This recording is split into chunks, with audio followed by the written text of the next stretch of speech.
আজ ২৪ June ২০২৫। Iran ও Israel যুদ্ধ নিয়ে এলো চমকপ্রদ মোড়। মার্কিন প্রেসিডেন্ট ডোনাল্ড ট্রাম্প ঘোষণা দিয়েছেন, দুই দেশই একমত হয়েছে সম্পূর্ণ যুদ্ধবিরতিতে। ইরান ৬ ঘণ্টা আগে হামলা বন্ধ করবে, এরপর ১২ ঘণ্টা পর থামবে ইসরায়েল। তবে এখানে রয়েছে বড় বিতর্ক। ইসরায়েলের প্রধানমন্ত্রী নেতানিয়াহু আনুষ্ঠানিক বিবৃতিতে এই যুদ্ধবিরতি মেনে নেওয়ার কথা জানিয়েছেন, কিন্তু ইরান বলছে তারা এখনও কোনো আনুষ্ঠানিক চুক্তি করেনি। তাদের পক্ষ থেকে বলা হয়েছে, ইসরায়েল যদি আক্রমণ বন্ধ করে তাহলেই আমরাও থামব। এরই মধ্যে কিছু মার্কিন ঘাঁটি ও হাসপাতালের ওপর ক্ষেপণাস্ত্র ছোড়ার খবর পাওয়া গেছে।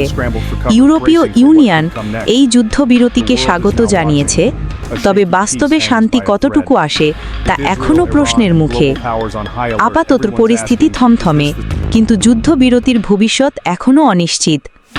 এসএমএ টিভি 24-এ আপনারা পাচ্ছেন বাস্তব তথ্যের নির্ভীক প্রতিবেদন।